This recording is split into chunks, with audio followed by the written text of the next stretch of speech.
Circle joining us for the Nonprofit Circle event to learn more about grant writing. I'm Sharon Dixon with the Community Foundation, and I'm joined by Kathy Diekman this morning to help facilitate the discussion.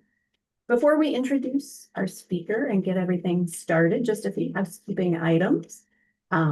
Today's webinar will be recorded, and the link will be shared via email with everybody who registered, as well as being posted to the Community Foundation website. We will ask that you mute your line during the presentation just to minimize background noise. I know questions will come up during the conversation, and we're going to ask you to drop those in the chat during the presentation. We'll do our best to address those during the presentation as well. There will be some Q&A time at the end of the session. So we hope to get through everybody's questions in a timely way. And now it is my pleasure to introduce our presenter, Robert McClure. He is a seasoned grant professional who works in all phases of the grant life cycle. He's raised over $25 million to date for his clients, and those clients have included service nonprofits, units of government, economic development entities, scientific and technological research firms, and many others. As he mentioned, he's local to us here in the region and is presently an independent grant writer and consultant focused on helping nonprofits locally and other low-income communities expand their programs. And so now I'll hand it over to Robert. Thank you very much, and thank you all for joining. Really appreciate everyone's time. Really appreciate the turnout. I'm excited and humbled that everybody wants to hear what random things I have to say about things. So I appreciate you all.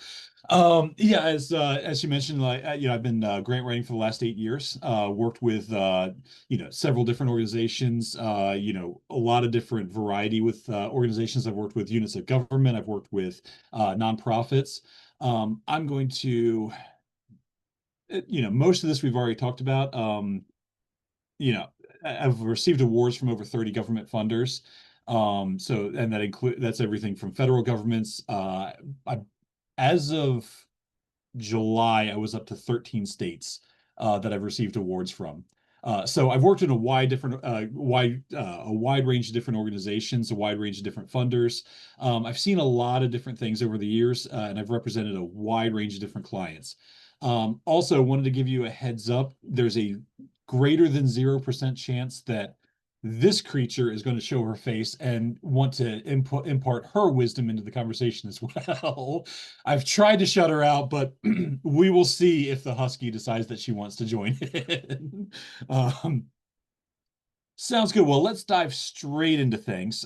So federal grants is the first thing we kind of wanted to talk about. There's a lot going on. For anybody who's not been living under a rock, we all know that there's been a lot going on with the federal government and federal grants in general. Between some of the changing priorities with the new administration, there's been some significant changes with what's permitted and what's not permitted.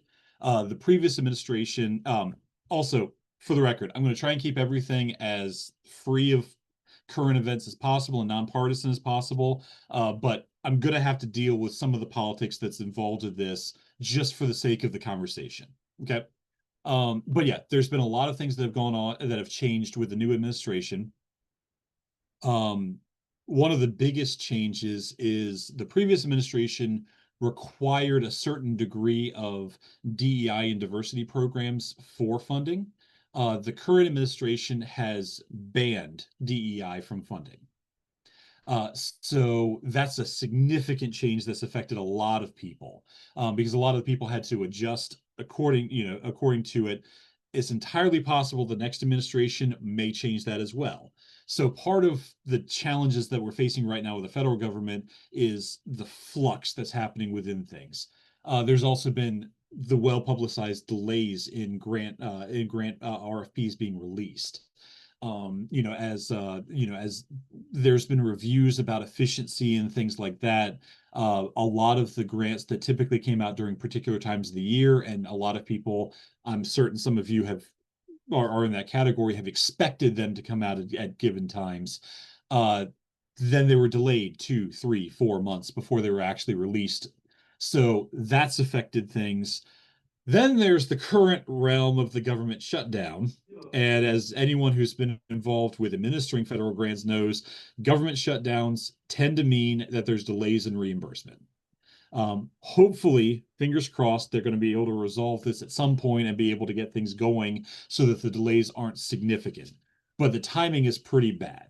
With a federal fiscal year ending in September, every grant will have submitted year-end reports, quarterly reports, and financial reports all in September, just in time for a shutdown. So it's anticipated that there's going to be delays. It the other very real possibility is that for the foreseeable future, we may have an annual delay with the budget. Due to an annual shutdown that may very well happen as things progress over the next few years. So there's a lot going on there. There's a fair bit of negatives involved with it. I think we can all pretty much agree that there's a lot of negatives with that, right? Well, the other half of it is that it's not all bad. A lot of these changes do present some opportunities throughout the process of things. Some of the core ones that I look at is there was an increase in the indirect expense rate. For years and years and years, the indirect expense rate was 10%. It has now gone up to 15% as the de minimis. So that means that any organization can apply for up to 15% of their indirect expenses automatically without an agreement for additional, for an additional consideration for indirect expenses. That's helpful to us because that opens up a lot more operational expenses, even beyond, some of the creative solutions that we have to be able to get salaries and things like that into program expenses. A 15% de minimis is helpful for a lot of organizations. Robert, I'm sorry, go ahead. I'm sorry to interrupt you. When did that change? That changed with the Trump administration. So January? I believe January. I know it changed during the Trump administration. There was I first saw it in an RFP that was released in March. So I'm presuming it was sometime between January and March is when it was officially changed. I didn't see the announcement for it. I just saw it in RFPs. Okay. I mean, you don't have any citation as to where that is and the reason why I'm asking is because the state of Maryland changed for nonprofits. Basically minimum was 15% just in this past legislature.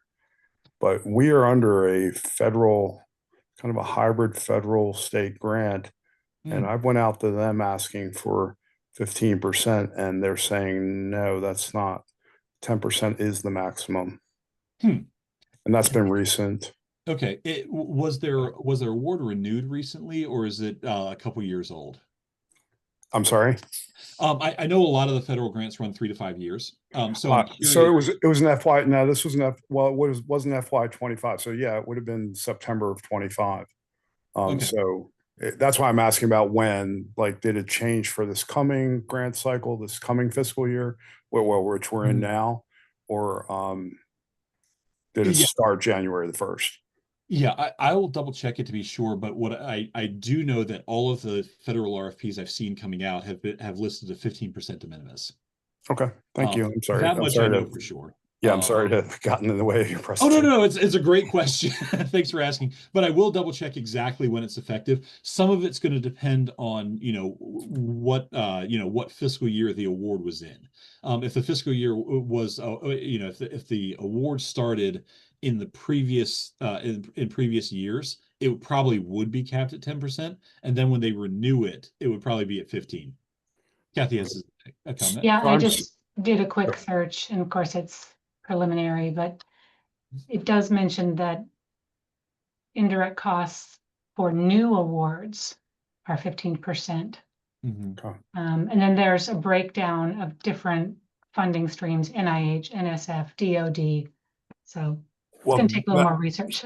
Well, thank you, but I'm submitting a grant proposal today, and I had 15% on there, but I was going to change it to 10 based on some other guidance. So I think I'm going to throw it in at 15 and see what happens. Yeah, there's some wisdom in that because worst case scenario, they'll say, okay, well, it needs to be 10%. you Okay, know, thank in a worst case scenario. Yeah, I do know that the current de minimis for federal grants is 15%. And all the RFPs that I've seen have been doing that. But I will do a little bit more digging and figure out if there's any additional nuance with that and exactly when that started. It was sometime between January and March, though. That much I can tell you for sure. Thanks, Robert. No problem. There's also new programs that are starting. One thing that definitely went under the radar with the news is that there was a law that was passed that makes things like sharing the unauthorized sharing of intimate images, revenge porn, things like that, to be a federal crime and a felony now. As well as threatening to do that is also punishable by federal law. That passed in May, I believe. There's been some grants that have come out to support that kind of thing. I had a client that I was working with that works with children that have been exploited, groomed, and trafficked. And we applied for $1 million in funding to support kids who have gone through things like that. So there are new programs that are coming out, and some of them are objectively good. Like that one, that's something that should have been a federal crime for a long time, in my opinion. So there are new programs that are starting up, new opportunities that have been coming out from federal grants to reflect some of the new priorities, and new laws that are changing. There's also, because of the changes in status of what's required within the grants, there's also less competition for some of these grants. For organizations that have a strong focus in DEI, for example, they wouldn't be eligible for renewal awards, unfortunately. The opportunity is that if we've not historically gotten federal grants, it's a good opportunity to apply for things if we're within the category of what they're willing to fund, because there will be less organizations that are going to be applying for it. So while we may agree, disagree, or have no opinion about that particular limitation, it does present us an opportunity to be able to get additional funding that we may not have been able to because there was more competition on a regional and national level. Also, if you have a faith-based organization, there has been documentation encouraging faith-based organizations to apply for federal grants. That's a big change from previous years. In previous years, there's been a discouragement from faith-based organizations doing so. This current administration, one of their priorities is to get more faith-based organizations involved in doing grant programs. And then the other opportunities that show up aren't from the government end of things, but from other units of government and foundations that are responding to the open needs as programs are changing. So, for example, California might fund things that previously were funded with federal grants because they wish to keep those programs going. So those present opportunities for where we can connect in with things, for states, counties, cities responding to that, as well as private foundations that have more flexibility in what they're able to do and not able to do. So that leads into opportunities for us to get funding that may not have been available before, if we use a little bit of creativity and a little bit of flexibility to do our research. But I think the biggest lesson that we can all take from all of this is that we need to diversify our revenue streams. There's an organization I work with out in Arizona, and I've been preaching at them for 2 years that they need to diversify the revenue streams, but they were getting 70% of their funding from one federal grant. And then when all of it paused, they were in trouble. Because when 70% of your operating budget comes from one source and then something happens, that puts us in a pretty bad position. So I think the lesson that we can all take from all of this is diversifying revenue streams with other federal organizations, other units of government, private foundations, business foundations. Diversifying the revenue stream to have a wide range of different funders makes a big difference in keeping us stable long term. So before we move into talking about that, let me check the chat. Were there any specific questions about the changes in federal?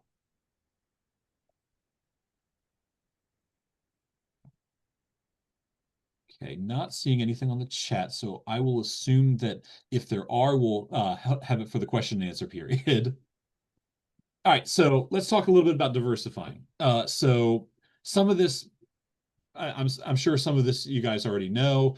Some of it might be new information. But when it comes to diversification, we definitely want to, there's a lot of wisdom in having a wide range of different funders under your portfolio. Having one organization fund it is never a wise idea because you never know when if your renewal will go through. You never know exactly what will happen. You never know when there's going to be a government shutdown that delays your reimbursements. You never know when there's going to be a couple-month pause on all grant funding. So diversification is really, really important for all of us. The two major categories of grants, as I'm sure you all know, are government and foundation grants, in broad terms. They have advantages and disadvantages, from each aspect. I'm going to talk a little bit about foundation grants and some of the best practices with those. Foundation grants, one of the things I like to say about them is everything is true. It's just a question of where and how often. Are there organizations that fund this one highly specific thing? Probably. There might not be many of them, but there probably is somebody somewhere that has a concern for this one highly specific thing. Are there foundations that meet once a year for their boards? Yeah, there are. Are there ones that meet once a month? Yeah, there are. Are there some that process things as they come in? Yeah, absolutely. Everything is true of foundation grants. It's just a matter of how often it's true and where. One of the big advantages that they do have is that they tend to have more frequent decisions than federal grants. And government grants generally. A lot of nonprofits, it seems, from my experience, it seems like the average for like your private organization, a family foundation, something like that, they'll usually have like a board that meets quarterly, seems to be the average. And then they'll review the applications each quarter. So you can get faster decisions with them from there.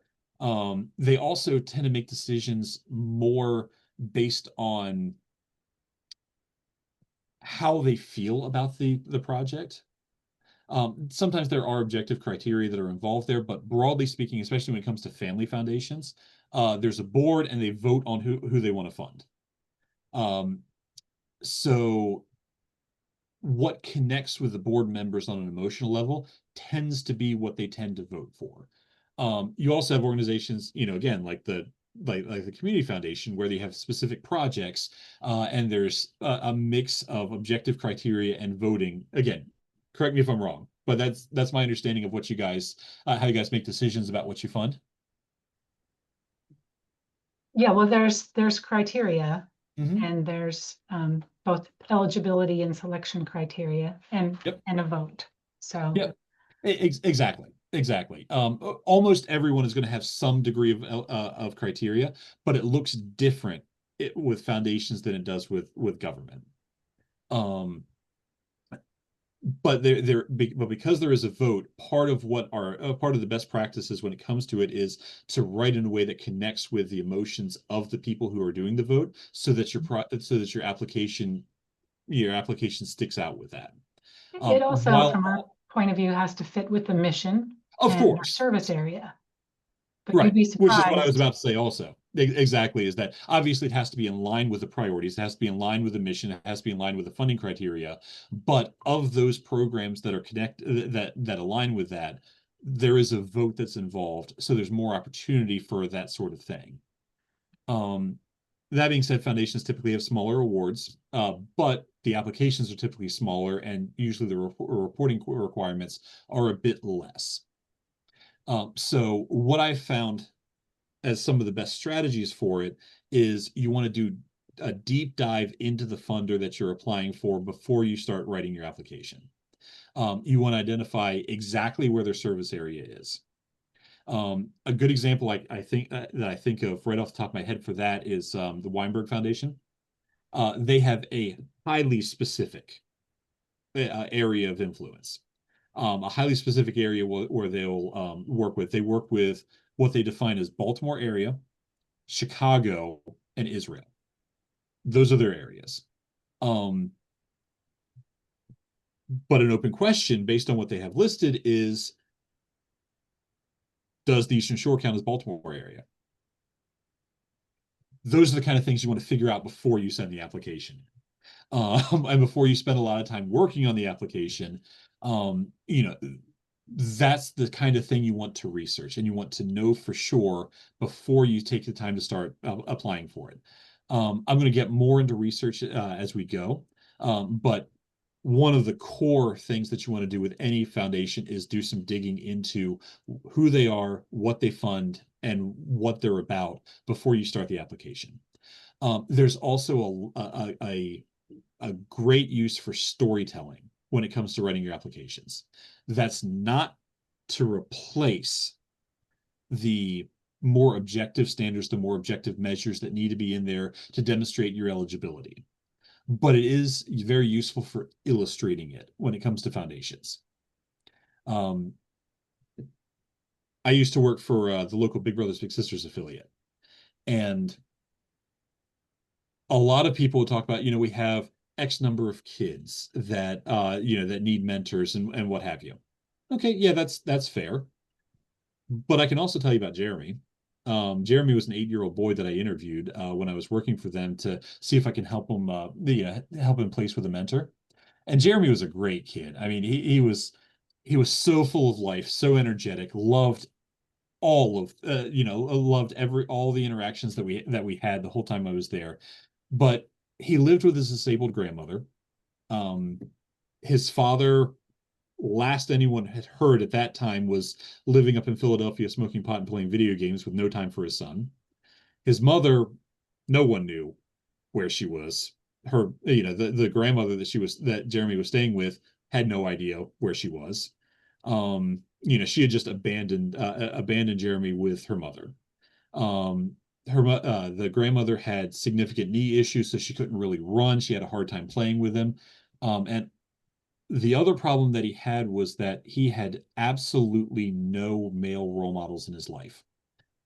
His grandfather had passed. His teachers were all female. Guidance counselors were female. Principal was female. The pastor of the church they went to was female. All he wanted was a guy to play basketball with. So during the intake, we went out and played basketball, and he was just smiling ear to ear the entire time. And the only time he stopped smiling was when I told him that it was time for me to go. And he asked me when I thought that he could get a mentor. And I didn't know what to tell him, because I knew that 85% of the kids that apply for a mentoring program are boys, and 85% of the people who apply to mentor are women. Which communicates the need to talk about the numbers or to talk about Jeremy? Same goes in grant applications. Storytelling is incredibly powerful, especially for foundations, because it's a way to connect the need to a person. And when there's a vote involved, that's where that piece comes in. And again, it's not to replace the eligibility criteria. It's to supplement it and illustrate it so that it shows where the need is in a very tangible way. And I found when storytelling is incorporated in an intelligent way and a capable way within grant applications, it can be very powerful for communicating a message, especially to foundations. There's also the question of customization versus consistency. Every grant application, in my opinion, should be customized to some extent for every application you send in, because every foundation has different priorities, different considerations. That being said, there's a lot of places that just request an LOI, and those don't need as much customization. You want to hit on what their funding priorities are. You want to hit on their geographic area. You want to demonstrate that you are the kind of thing that they want to fund. But you also want to be consistent with your verbiage, because there are people who share information and talk with each other about things. And if it looks copied and pasted, then they might get a little bit funny about it. Again, everything is true with foundations somewhere. But on the flip side, if it looks, if it sounds like a completely different organization when you're talking to two different organizations, that might look a little bit funny too. So you want to make sure you maintain your branding. You want to make sure you maintain your verbiage, but customize it in a way that reflects the specific needs and interests of the particular organization you're applying for. Now, federal grants and government grants generally are a whole different beast. And that's one of the mistakes that I've noticed a lot of people make is they'll apply for government grants the same way they apply for foundation grants. Government grants are significantly more focused than foundation grants. I remember sitting in this one when I worked for the city of Salisbury. I was helping the fire department apply for some grants, and it was an EMS grant that specifically worked towards diabetes interventions. Okay, very, very, very specific. A lot of federal grants are like that. The one that I mentioned before that I applied for $1 million for that organization that works with children who've been trafficked, it was specifically for internet grooming. The federal grants tend to get really, really specific. And if you're not within those categories, you're basically, you basically find your application in the circular file right from the start. So they tend to be a lot more specific. Generally speaking, government grants are available once a year. There are some exceptions, but generally speaking, they're available once a year. And they usually, barring a new administration that shall remain nameless, pausing everything, they generally come out the same time every year. So you can usually make a prediction on when it's going to come out based on when it came out the previous year. The decisions have basically no basis in emotion. In contrast to board members and program staff voting on things, these are reviewed by objective criteria. And they'll list in the RFP exactly how they score the proposal. So that changes how you want to argue your case. You want your case to reflect what the criteria are. The advantage of government grants is that they tend to be larger amounts of funding, and they tend to be multi-year. A lot of federal grants that I've worked with have been 6-figure, some of them 7-figure. So there can be a lot of funding available for it. They typically run 3 to 5 years.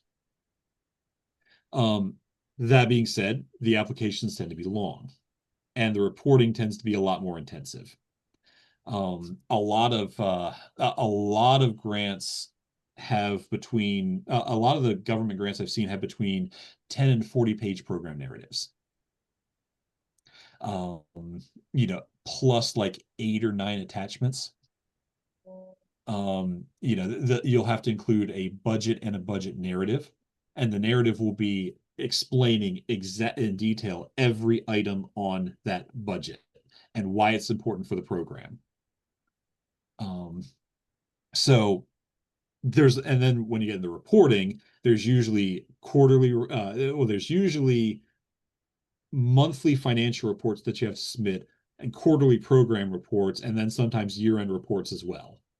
And I remember with the last DOJ grant that I was working on the reporting end of things, the reports were 65 pages, I want to say.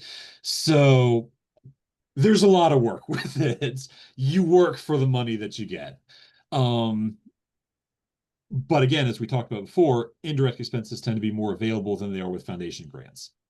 Again, there's a 15% de minimis for foundation for federal grants. State grants, as Sean mentioned, the Maryland state grants have gone up to 15% now, it seems. So there's the opportunity for indirect expenses to cover some of the operating expenses. And as we all probably know, there's a lot less general operating expenses, expense grants that are available on the foundation side of things. So those indirect expenses can be a great way to cover some of those administrative costs and things that are harder to find other grants to cover. So some of the strategies I recommend when it comes to government grants is research the community needs. United Way's Alice Report is a fantastic resource for government grants. A lot of government organizations recognize those Alice reports and will accept data from those. It's a fantastic, fantastic resource for government grants. You want to have more objective descriptions that connect the data from the community to where your program features are. So one of the things that I like to do in my preparation for writing a federal grant is I'll do like a problem solution set on like a slide where I go into bullet points of where I'm identifying problems and then matching the solutions to those problems as part of my way of organizing how I'm going to set up the narrative. That way, you know you're hitting everything that's that you've put in there. You know that everything that you've talked about is covered within it, and how your program is looking to address those things. But storytelling is less useful.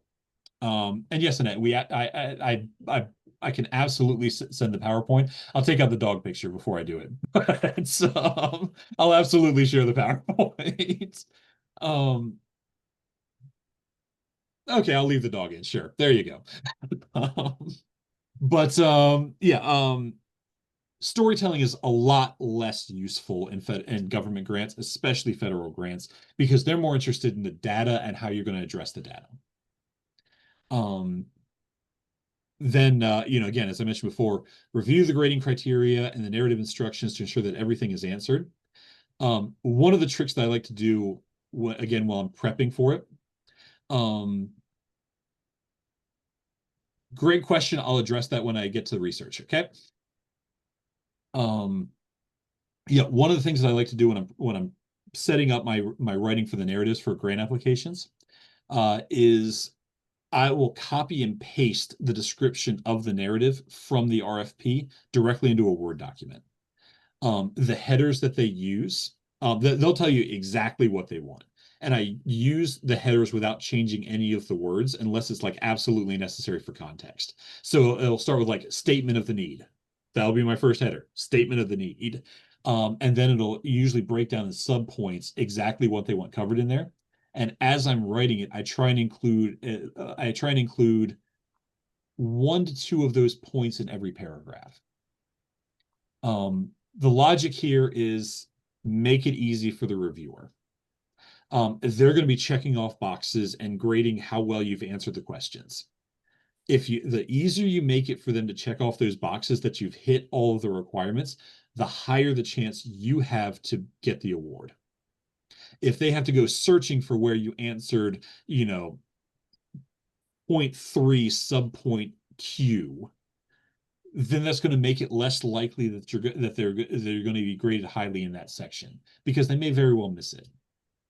But I literally just use what they have on their RFP as my outline for narratives, and I found that it increases the acceptance rate significantly.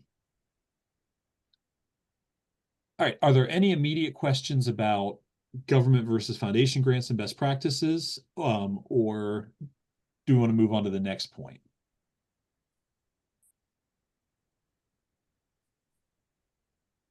I have a question.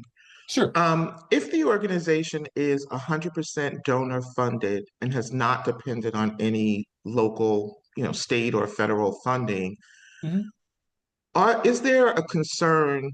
Could that cause the organization harm, I guess? Like, what would be some pros or cons to entering that space? Yeah, that's a great question.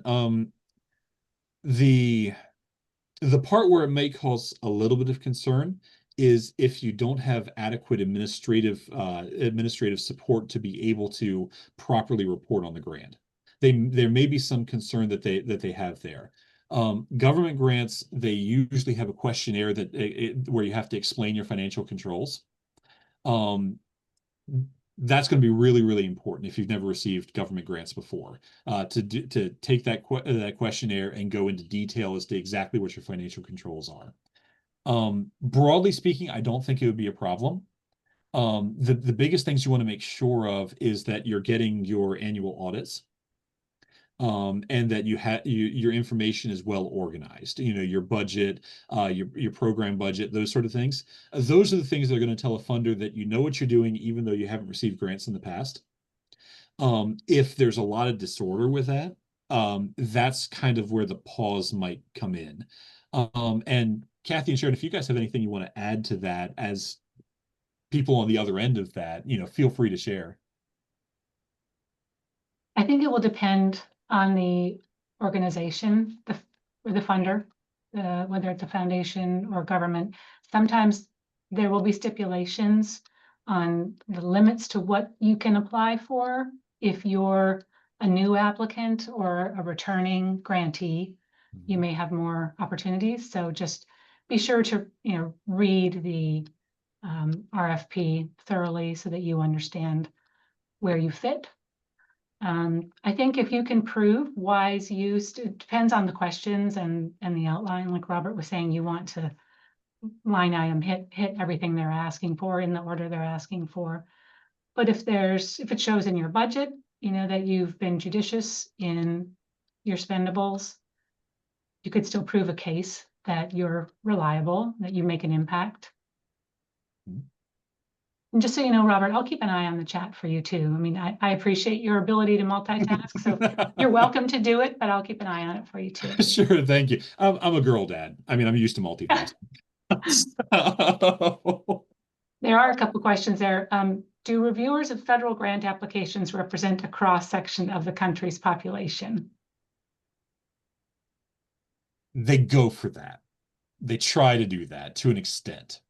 But generally speaking, reviewers of federal applications are people within that particular federal department, or industry professionals that are not applying for it. So like I've been asked to review things before. So it kind of varies a little bit. The people who run the departments try and make sure there's a diverse group that's reviewing things. But the other half of it is that there's usually one or two people who are reviewing an individual application. So that's going to kind of influence things a little bit. It's not reviewed by committee, it's reviewed by individual. Kathy, so go ahead. I have a related question to that though. Do we know in very large grants, federal grants, do we know that they're being reviewed by people on the first level, or is there some kind of automated reader that's culling the herd from the first read through? Last I heard, now this was a couple years ago, but last I heard, it was being reviewed by people. That being said, the review process is not exactly the most transparent thing of all time. So you could probably get you probably submit a FOIA request and find out who reviewed your grant. But that might take a little bit. And they don't make it publicly available. I think what they're going for is try and prevent reprisals. But it's not a thing that's been made very public. And I don't know for sure if there's any level of like AI screening or what have you. I don't know if that's the case at this point.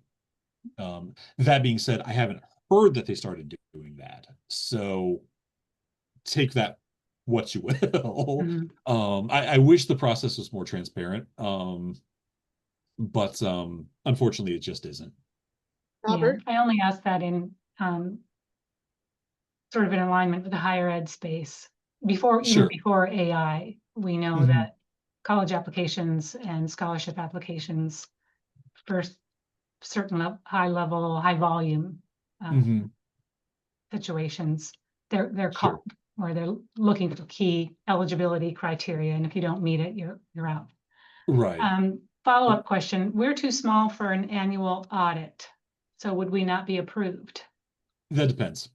Again, when it comes to foundations, everything is true somewhere. There's some organizations that work with that like to work with startup nonprofits to help them get launched, and for those, annual audits wouldn't be not having annual audits wouldn't be an issue. you would want to at least have a financial statement, or for them to have at least some reasonable suspicion that what you're telling them is true about your financials. So, a statement, a review, those sort of things can be useful in those contexts. There are other foundations that absolutely require you to have an annual audit. So from the foundation end of things, everything is true at some level or another. Government grants, most of the ones that I've seen want an audit. I can't say definitively that every funder everywhere wants an audit. I would assume some of the things like National Endowment for the Arts might not, because they work with individuals and such. But broad terms, yeah, the federal government does want you to have an annual audit. And then state, again, typically reflects that, because a lot of the state grants are pass-throughs from the federal. So they're going to want the same standards that are going to the federal. So yeah, for government grants, yeah, not having an annual audit probably would be a problem. But that could be something that you would want to talk to somebody from the office to confirm. They may be able to work with something like, with the anticipation that you start getting audits after you get the federal grant, they might be willing to work with you on that. But that would have to be something that you would coordinate with them. And does I that will answer- add, I'm sorry, I will add that receiving federal funding over a certain threshold guarantees you will require an Yep. annual audit as well. Mhm. So something to Yeah. keep in mind. Absolutely. So then I heads up, build that into your budget. right. Exactly. The good part is you could probably spend that as a program expense. So, you wouldn't have to take away from your 15% de minimis to get that. But I think there was one other question that was started to be asked verbally. There was one earlier. What was the research page you used to find grants? Well, I'm going to be touching that on point 4. Okay. So I'll come back around to that question. We've hit the other ones. Yep, I think we got everything else. So cool. All right, I'm going to move on to the next thing, which is everyone's favorite, AI. All right, AI is a very, very powerful tool. There's a lot of advantages to using AI. There's a lot of positives with AI. I am not a Luddite. I am not the kind of person that, thinks that all new technologies are bad. Okay. That being said, there are some ways that AI can be more useful, and I come from a military background. My dad was an Irish Catholic Marine. The term that we have is suboptimal. There's less ideal ways to use AI, and then some ways that just don't work at all. So AI is definitely something we want to incorporate. The question is how, and what are some of the best ways to do it? So the suboptimal ways to do it, asking the thing to write your whole narrative. That's a bad idea. That's a really, really, really bad idea. Generative text is useful, but if you want it to write the final draft of it, you're going to wind up with, this is a quote from an AI generated narrative that one of my clients sent to me as a sample of what they've done. I'm not going to tell you who the client is. I want you to guess who the client is. We stand in the trenches of darkness and fight for a brighter future.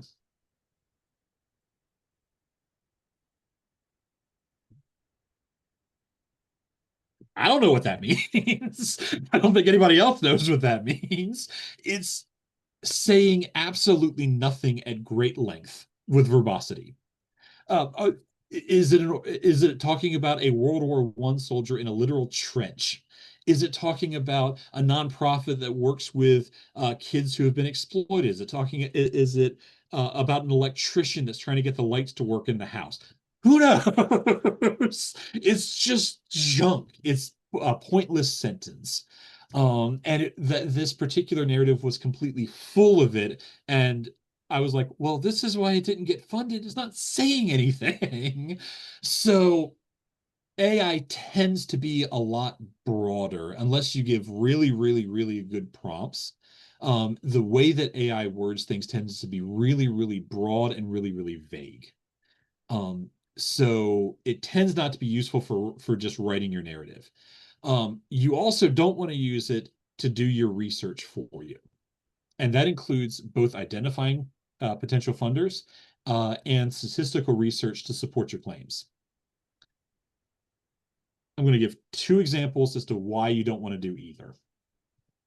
I was doing some research for a client, and the Google AI brought up in my search that they typically awarded up to $40,000. Okay, I happen to know that organization because I won awards from them that were over $40,000. Their typical funding range was between $70,000 and $120,000. So AI was just completely wrong with that number. But another thing is that there was a case that hit the news with Canada Air. So in Canada, they have a policy where if you're traveling for bereavement, you can have your flight reimbursed. But each airline has its own policy for how you do that. Somebody asked their AI, the airline's AI chat assistant, what the bereavement policy was. The AI invented a completely fictitious policy. It told them that they could submit it up to 45 days after the flight. Their actual policy was that you had to submit it before the flight. So the airline didn't honor it because it wasn't within their policy. The person took them to court. The person won because what the Canada courts determined was that the airline had appointed the AI as a customer service representative and therefore was required to follow it. The AI went down minutes after that decision came through. But that's a common problem with the current AI models that we have, is that the AIs will invent data. It's something that they're working on. Hopefully they get it resolved, but as it currently stands, you can't always trust the citations from AI. So I don't recommend using it for your detailed research. Also, this is the thing that legitimately happened. I was talking with somebody, and I was pitching a proposal to them for me to do grant writing for them, and they asked their AI assistant if what I was proposing was fair. AI doesn't know. AI is not sentient. I'm sorry, it just isn't. They have no basis for reviewing that sort of thing. Now, to be fair, the AI came out in my favor on that one. But so maybe sure, go for it. But but AI is designed to basically tell you what you want to hear. And if it doesn't have the critical thinking skills to be able to assess that sort of thing. That also applies to your love life. That also applies to everything else in life. Be careful of what it's coming in because it wants to confirm your biases. Now, what I found that is useful with AI is we all have boilerplate. We all have sets of text that we copy and paste into things, describing our program, describing our mission, describing such and such, and so on and so forth. It can be useful to give you like a second draft. If you just want to say it a little bit differently, putting that in there, asking it to rewrite it, and then editing it afterwards to make sure there isn't things like, we stand in the trenches of darkness and fight for a brighter future. Re-edit it. But it can be useful just to give a little bit different way of saying it. That's a really helpful use when you're working on narratives, to use AI. Another good thing that can be used is for identifying potential funders, which you then research. So the idea behind it is you could search in there, give me 10 funders that work with AIDS, for example. You can then, it'll then pull funders that it thinks work with those. then most of them have most of the AIs, at least that I've worked with, include links to where they get the for the sources. Click through to the sources and confirm. Review their documentation, review their data like you would with any other research. But it can be useful for getting the names of places that you want to look more into. I found that to be really helpful and a great complement to Google searching and other databases. So that's kind of where I see a lot of the use for it. But the general principle is AI is best for starting things, not finishing things. It's a great launch point. It's a great place to start. If you rely on it for your finished product, you're going to find yourself in trouble some way or another.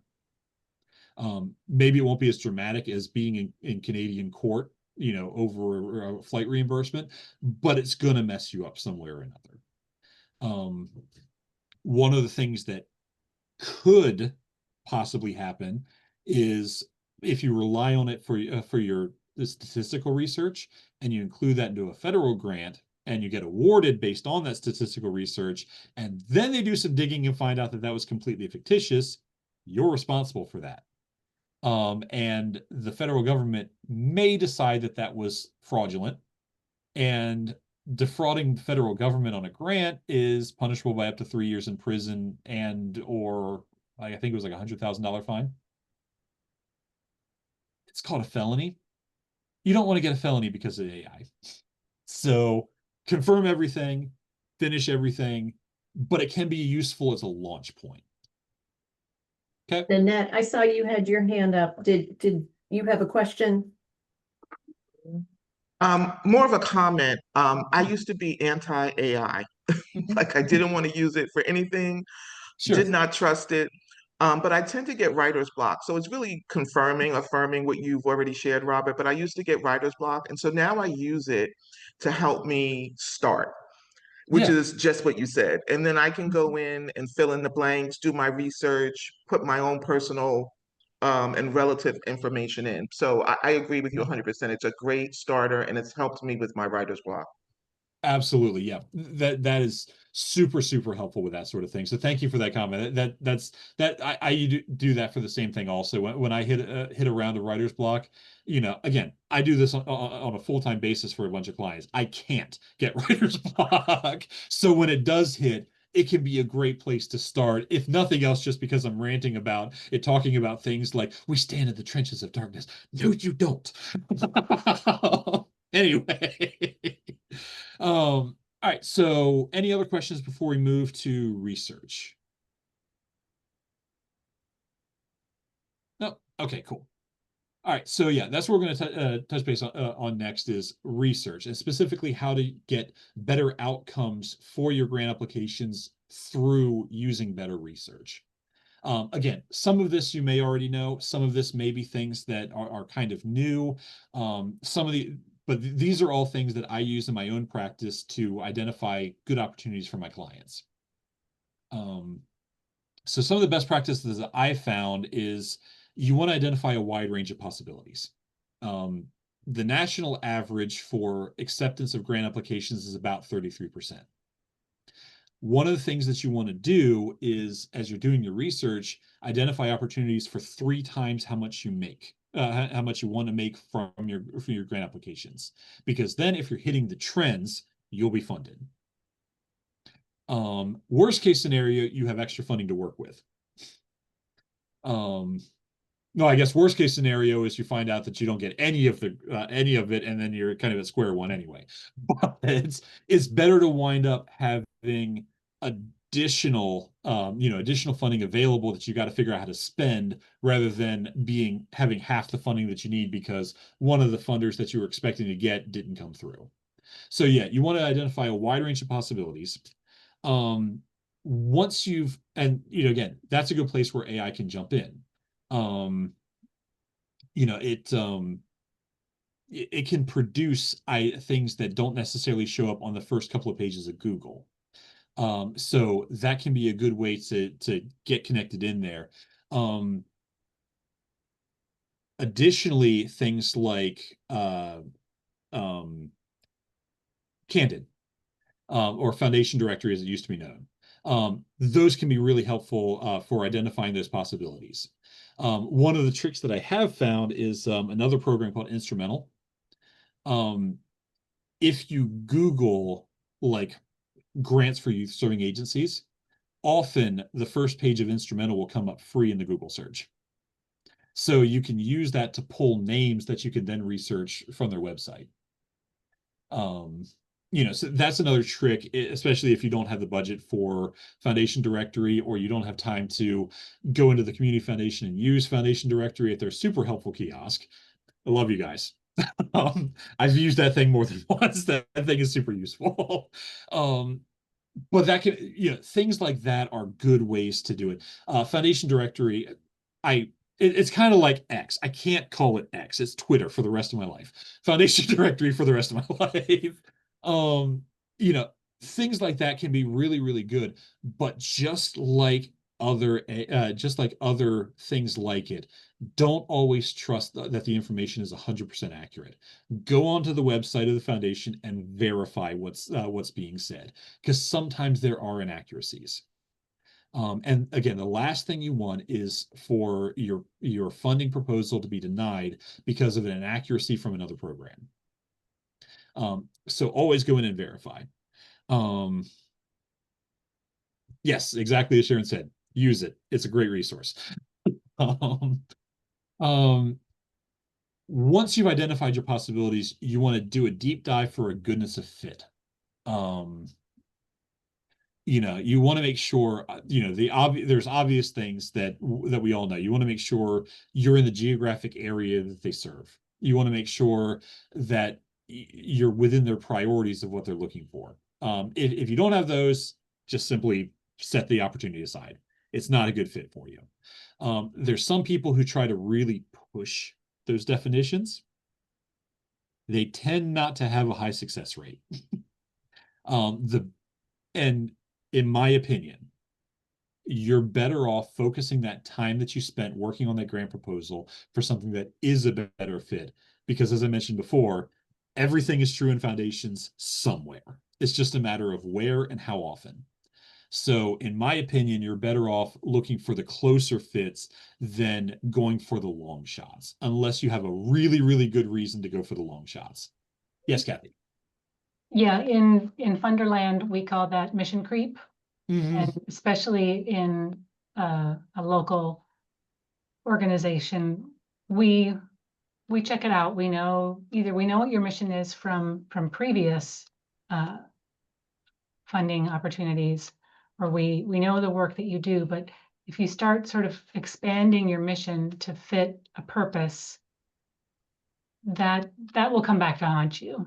Mm-hmm. Because then there might be another opportunity where now you say, well, our mission is actually this. Mm-hmm. So stick with what you do, and look for the funder that fits you, rather than trying to bend or expand your mission to fit that one opportunity. Mm-hmm. Yeah, exactly. And I mean, I know it can be frustrating when if you're anything like me, it's late at night after the kids have gone to bed and you're doing research, and you've disqualified like 8 different opportunities because there's like one little thing that doesn't quite fit. I get the frustration. Believe me, that's one of the reasons why everybody hates research. And that's one of the reasons that people sometimes pay me to do research, is because again, I'm a girl dad. I have a lot of patience. I'm used to having to deal with that. I'm probably one of like 6 people that actually read through the entire CARES Act during COVID. Because I was looking for additional funding opportunities I was working at the city at that point. And I was looking for additional funding opportunities. That's 2 days of my life I can't get back. But compared to that, going through a list of potential foundations, not as bad, not as bad as the CARES Act.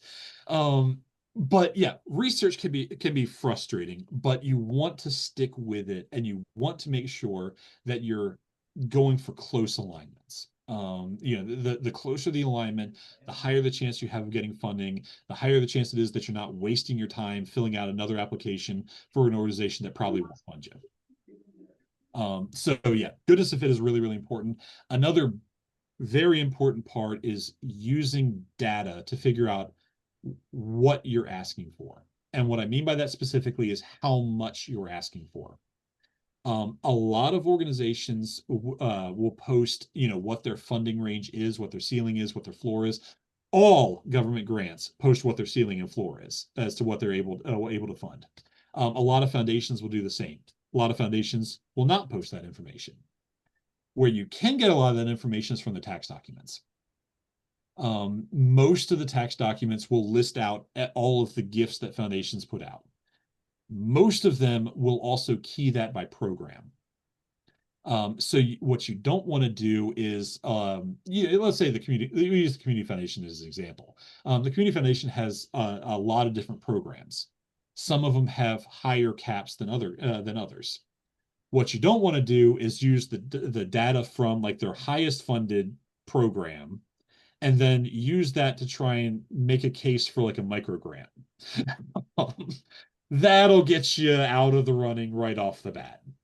You want to make sure it's aligned with the program that they're doing. If they don't have that column that describes what the program is connected in, you can sometimes surmise that from who is being funded. So let's say you're a Big Brothers Big Sisters organization and you see that this particular foundation has funded another Big Brothers Big Sisters organization. That's probably a fair comp to figure out what they might realistically be able to be willing to pay out on a grant. But broadly speaking, what I like to do is I'll review all of those things and I'll find the cap, the high end, the low end, and a median award that's within the programs that I'm doing to figure out what's a reasonable ask for those programs.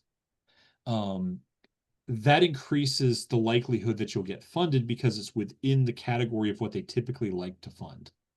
And you're not asking for absurd amounts of money that are way beyond what they can actually fund. I would still do that even if they list the ceiling and floor of what they do, because they might officially have a ceiling of $50,000. But if one organization gets $50,000 and they've been getting that every year, and everybody else gets about $5,000 to $10,000, you're not going to get very far asking for the $50,000. So the tax documents provide a lot of insight. I want to also say some of the portals, like Candid, Foundation Directory, those will list some of the past awards in it. Again, verify, because it'll provide samples, not necessarily the full picture. So it might very well be that this one particular foundation provides awards up to $1 million, but that might go to Johns Hopkins every year, and all the rest of them are more like $2,500 because $1 million going to Johns Hopkins every year. So again, do the homework, dig into it, figure out what they've done historically, and that'll provide a ton of insight into how much you should realistically ask for, from that particular foundation. Once you've done that, you got to make the decision as to whether it's worth your time or not. Again, we've already talked about goodness of fit and whether or not it's worth your time from that end of things. It also applies from the financial end of things. I remember talking with someone from Maryland about a particular program, and they were wondering, I knew them personally, and they were wondering why nobody was applying for their grant. And I'm like, well, it's because you have a 15-page application and your maximum award is $10,000. It's not worth the time for most people. You need to shrink your application if you want people to actually apply or find additional funding to be available for it. So the finances also applies from that end of things. And again, that's also program specific. So $10,000 might be game changing for a smaller nonprofit that is like a food bank, for example. That can be a lot of food you can get for $10,000. If you're Habitat for Humanity, that might be one cheap renovation, and it probably wouldn't be worth your time.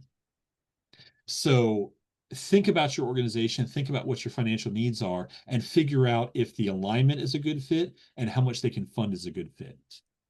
And then once you've identified places that are really good fits in all categories, I strongly encourage make a calendar. It's saved me from missing so many deadlines. Either put it on a Google Calendar, your work calendar with a different color, and give like 2 to 3 weeks advance, 2 to 3 week reminder for when the grant is coming out. So that way you get a pop-up, oh, the Community Foundation's Community Needs Grants is going to be due in 3 weeks. I need to get started on that. I think we're all busy.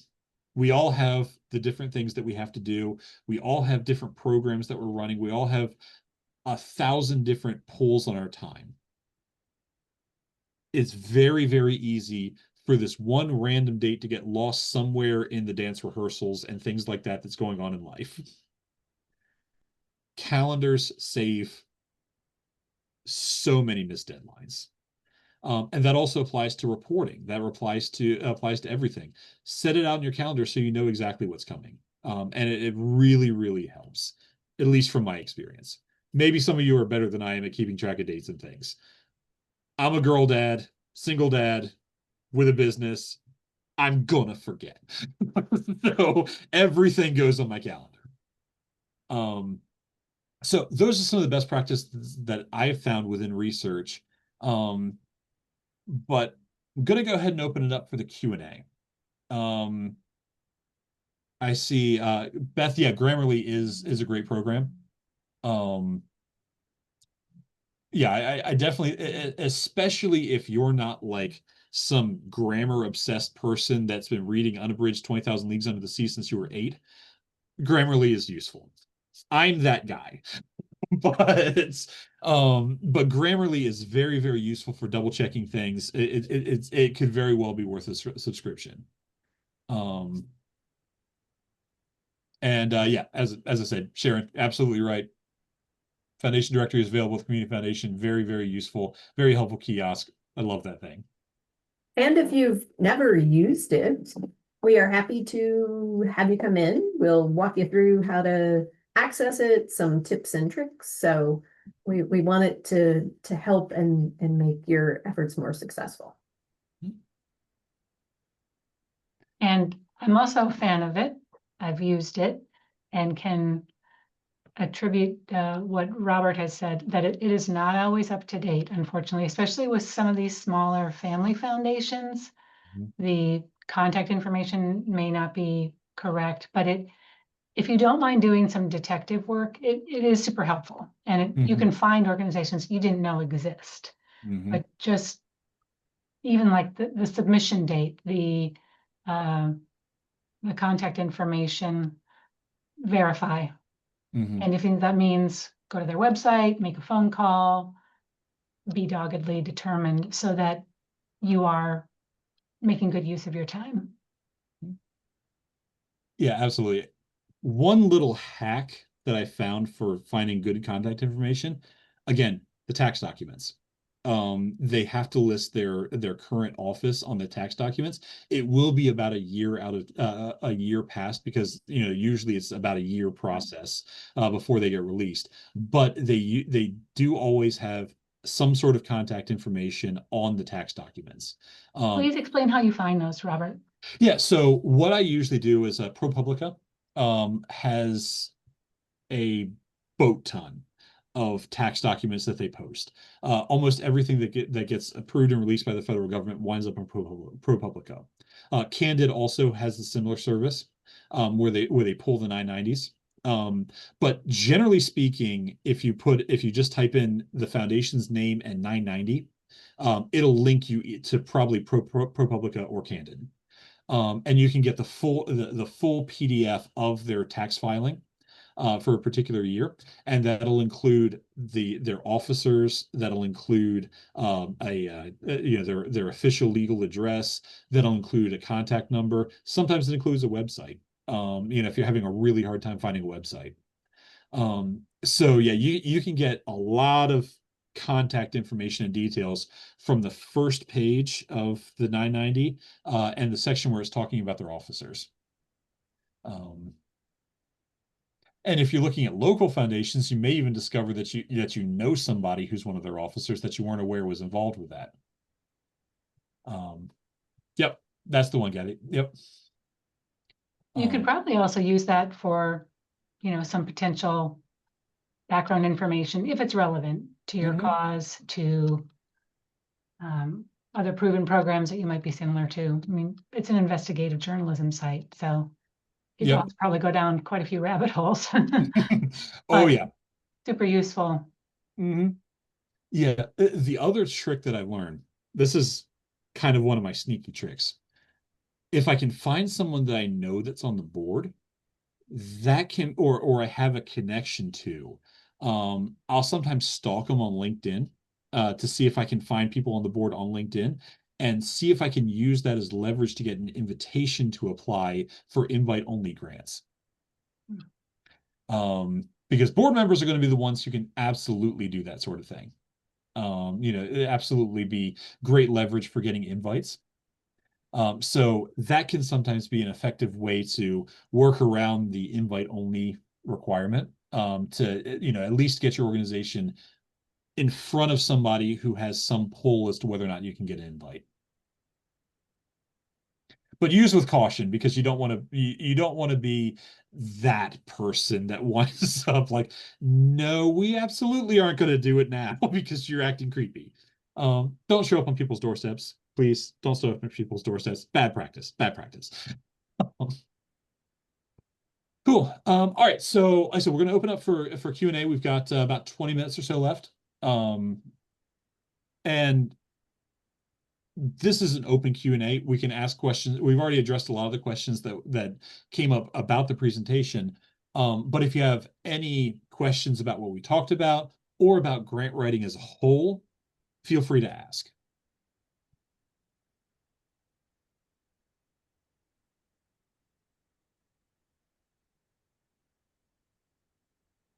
I have a I question. have one, given the depth and breadth of your experience. Mhm. Do you have any lessons of things you wish you had done differently based on what you've now found, to be successful?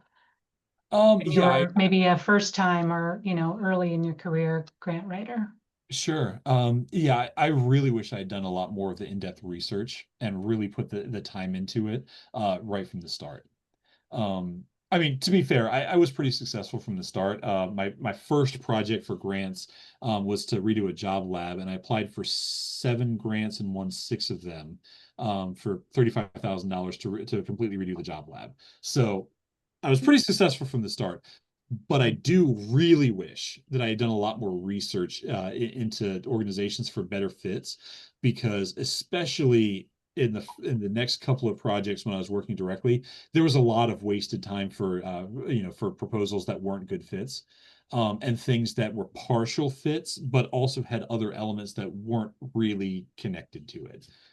So I do wish that I had been more focused with the research and better at identifying where the needs were and core program components, rather than going with a shotgun approach to try and get everything that we possibly could.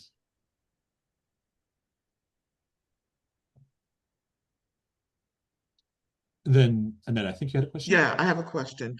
Are there templates available that we could refer to, like an example for a federal funding grant or a foundation grant? So for templates for foundation grants, probably not, because, again, everything is true with foundations. It's just a matter of where and when. So it would be next to impossible to create a template for it. Mhm. You know, just to give one example, Weinberg Foundation, they give huge awards, but they'll tell you exactly how many sentences you can have in your letter of inquiry addressing specific aspects of what they're looking for. They tell you exactly the font. They tell you exactly the margin space. They tell you literally everything that you have to do with it. That wouldn't be applicable if you're applying to something like the Community Foundation, because they have different requirements, different programs, that sort of thing. So a template would be next to impossible to do for foundations. From the government side of things, I've noticed that they've recently started doing a little bit, some samples for narratives, especially with the DOJ is where I especially noticed it. Um, where they had some sample narratives there within the RFPs. It's hidden in the middle of the RFP, but it's usually right around when they start talking about what they require for the program narrative. So there are some samples that are available from that end of things. You can also see if you can pull data from previous awardees. Usually on the federal websites, they'll keep a record of who has won, and they'll have like a paragraph or two that describes what the program is that they're funding. They pulled one from mine when I got $500,000 for the Big Brothers Big Sisters program to work with opioid impacted youth. They pulled that and then stole my metrics for different tiers of children that are impacted by opioids. So that's my contribution to human society, is that the DOJ now uses that. um, but You're yeah, quite impressive. I don't know about all that. My ex-wife would argue otherwise. Yeah,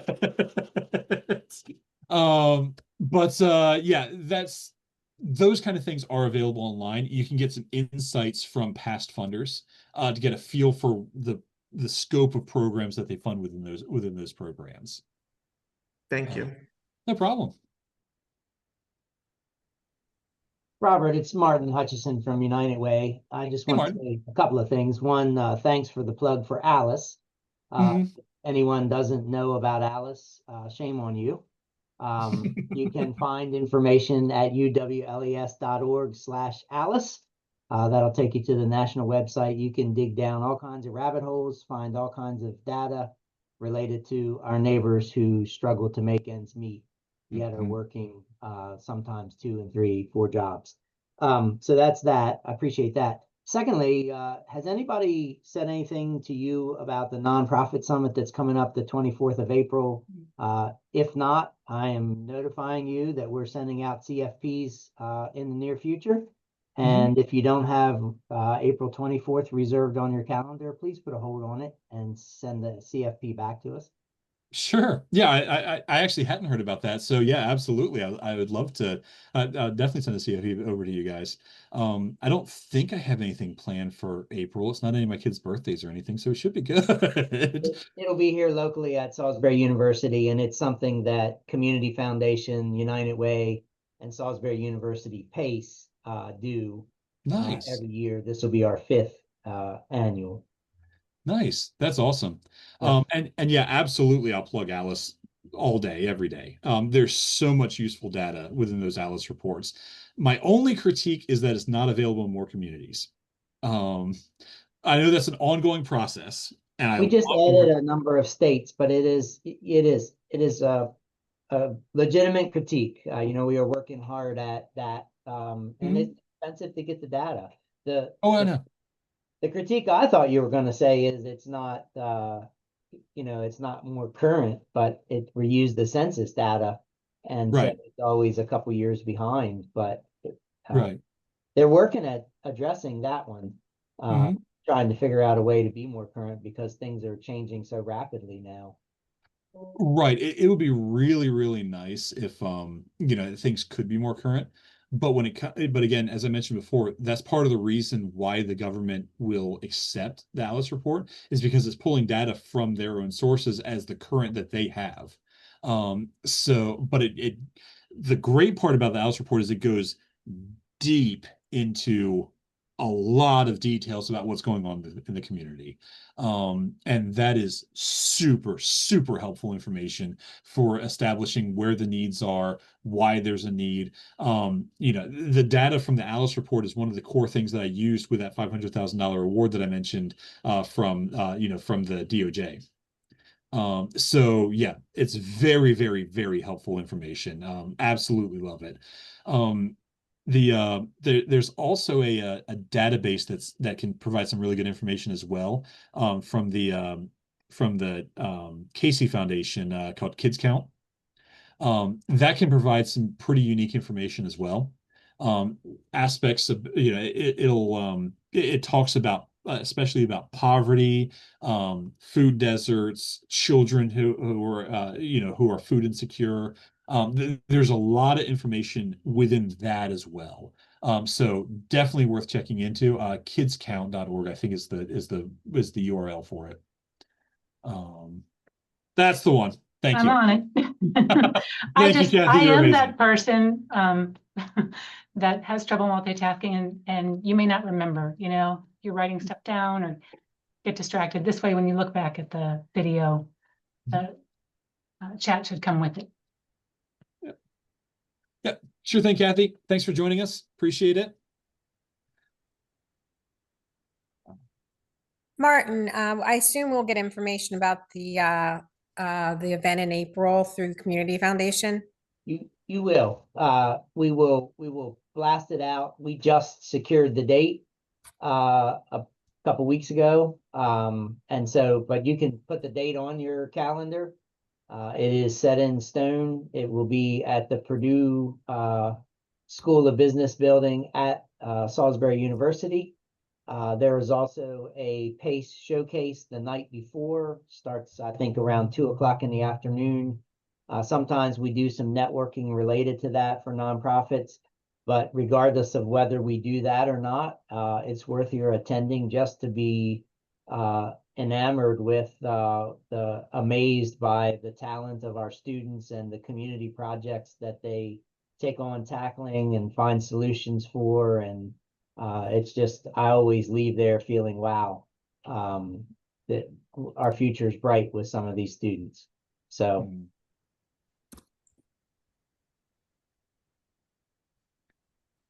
And yeah, I'm definitely looking forward to it then. the other thing I would say is we are expanding the number of participants, but it will sell out. It has sold out every year. I think last year we had a 40-person wait list. So don't sit on the invitation long when it comes. And if it'll be a reasonable price, and it is a high caliber event. I've attended Maryland Nonprofits conference, which is going on right now in the Baltimore area, and as far as I'm concerned, ours equals the quality of what they put on. It's really cool. We're in our 5th year, and I think we have a really high caliber event. That's awesome. I also saw that Village of Hope. I saw in the chat about the seafood boil, and that sounds amazing. Not that Yes, I like seafood or anything, but it's my first event, but it's their 4th event. I recently joined the organization, and so it's a great opportunity to raise funds for the transitional living program. And I hear it's just a blast. People come together from across, the community and eat good food and have a great time while supporting a great cause. So just wanted to share that. nice. And not to monopolize things, but Sharon, I don't know if you were gonna do this in the wrap up, and if so, I apologize. So this conversation, this circle is a part of the effort of Community Foundation, United Way, and Salisbury University PACE.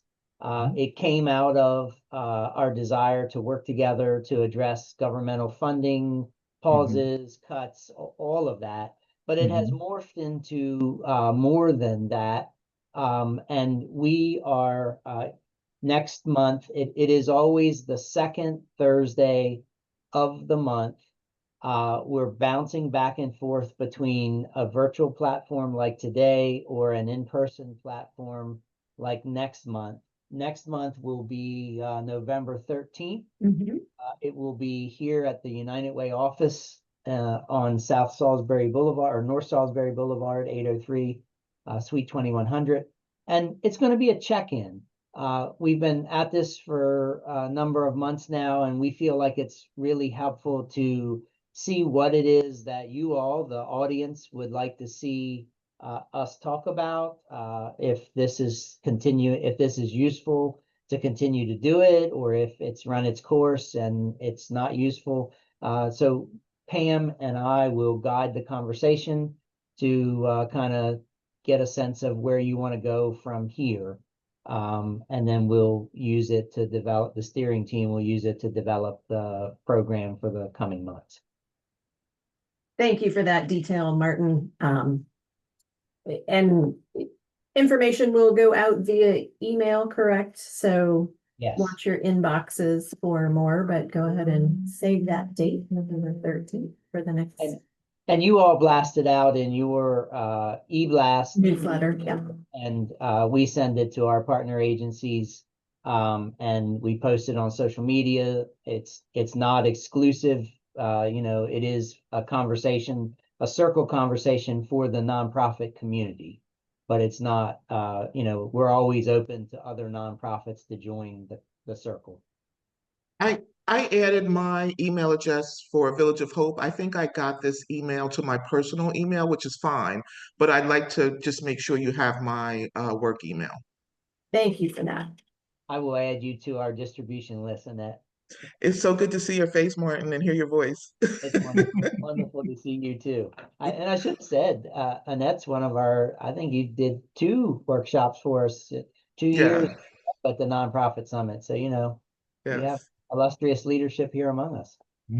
And I'd like to just add, I mean, I said thank you in the chat, but this was just, this was a gift. I really appreciate being a part of this session today.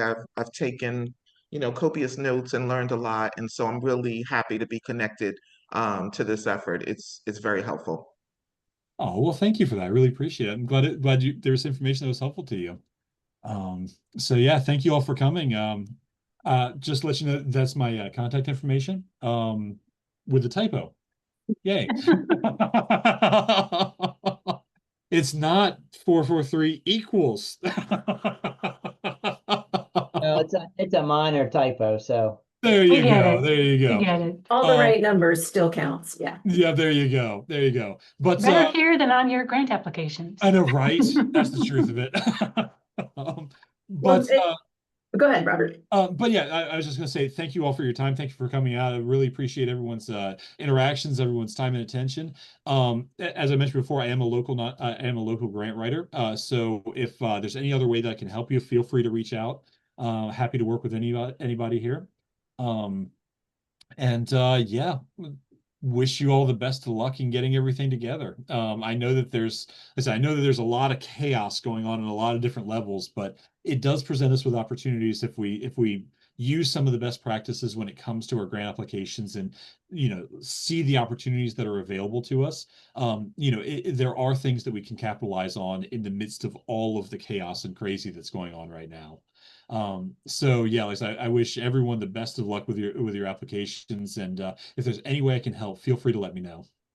Well, thank you for that, Robert. And thank you, everybody, for your great questions and your participation, and Robert for your expertise and your time.